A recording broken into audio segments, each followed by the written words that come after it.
Climate change is a complex and multifaceted problem. It requires an ambitious and effective national strategy for emissions reduction and the development of clean industries underpinned by renewable energy. Substantial investment is needed, which, although will create new social and economic opportunities in all sectors and regions, will need to be sustained over the long term. Mitigating the effects of climate change and the transition to renewable energy will not just happen overnight. We need to prosecute this and we need to be patient.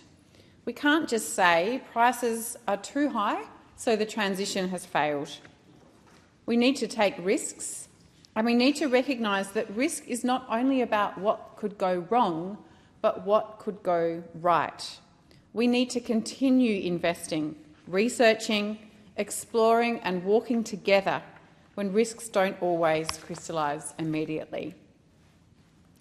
We cannot let perfect get in the way of good. And we cannot continue to have unproductive and time-wasting debates about whether climate change is real. At the same time, we cannot engage in debate that overstates the effects, paralyses the population and predicts the immediate demise of the planet. We need to have a balanced discourse which recognises that climate change is real, recognises the role that humans and industry have played in contributing to that, which listens to and respects the contributions of individual communities, businesses, health practitioners, Aboriginal and Torres Strait Islander peoples and government. If we overstate the risk, infect the debate with drama rather than science, people will stop listening. Conversely, if we understate it or dismiss it, communities and Australians will suffer. The balance based on science is where we need to be, and there is community support for prompt yet patient action that is designed to repair and protect our planet, noting that Mother Nature is a relative, not a resource. Prompt yet patient action that protects economic livelihoods. Prompt yet patient action that invests in new technologies, new industries, and which underpins tomorrow's economic prosperity. Addressing climate change will take time and patience. There will be setbacks. The transition to renewable energy has not failed. To the contrary, the failure is arguing that we should scrap aspirational targets, scrap net zero and just rely on coal and gas because the transition is taking too long or hasn't already brought retail prices to where some would like them, or requires substantial investment over a significant period of time. To say that would be to fail the Australian people who have asked governments, industry and communities to act on climate change. In my electorate of Sturt, climate change and the environment is second only to cost of living in terms of issues people talk to me about. And we know that climate change is in fact inextricably linked to cost of living issues. So this government is listening and we are seeing results. In my state of South Australia, we are leading the way. We've been at the forefront of the global energy transition, and since 2009 we have lifted net electricity generation from renewable energy from 1% to 74%. In this financial year, the Australian Energy Market Operator has forecasted this to rise to circa 85%. In SA, our aspiration is to achieve 100% net renewables by 2027, and we are on our way. In 2021, for example, we met 100% of our operational demand from renewable resources on 180 days, or 49% of the time. Now, this has provided a certain investment climate, which is critical to the private sector, with over $6 billion of investment in large-scale renewable energy and storage projects to date, and a further $20 billion in the investment pipeline. In South Australia, we are just getting on with it by focusing on large-scale renewable energy generation and storage, such as wind, solar, batteries, pumped hydro, compressed air and thermal storage. We're focusing on distributed energy resources, such as rooftop solar, bioenergy and batteries. We're focusing on energy efficiency and demand management, the uptake of zero-emission vehicles, and investment in charging and refuelling infrastructure, supply chain development of low-carbon technologies, and research and industry partnerships in low-carbon technologies.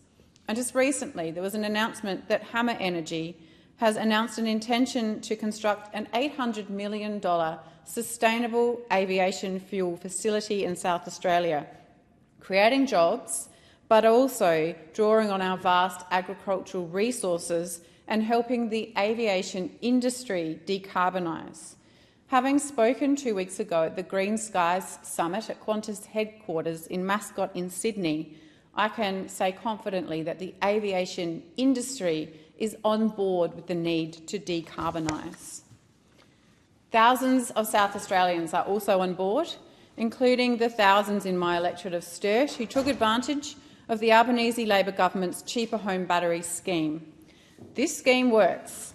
In November last year, Don, a resident of Sturt, wrote to me and said, "All good here in Beulah Park. We have reached net zero at our house thanks to the battery your government organised.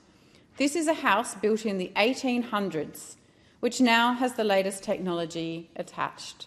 No power bill here, thank you very much."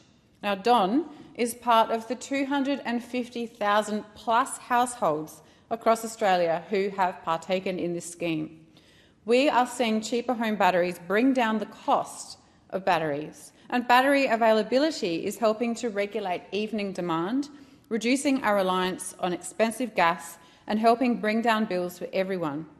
Don and the 250,000 plus other households are leading the charge, and Sturt is leading the charge as well, being third in the country for the uptake of the government's solar battery scheme. Solar Sharer is also enabling more Australians to benefit from the transition to renewable energy, whether they are in a position to have solar powers or not, including those in South Australia from July this year. But we know that energy prices are still too high. In the last quarter of 2025, wholesale electricity prices fell by a third, but this needs to flow through to retail bills. That remains the challenge that we need to meet. It is right that the wind and sun don't send a bill and that unreliable coal-fired power plants do. But it's also right that even though the wind and the sun don't send bills, the other pieces of the energy puzzle do, including energy companies, the capital works involved in the construction of the infrastructure required to generate renewable energy, as well as transmission and distribution networks. And this is where investment is required and where the work is required to bring down bills.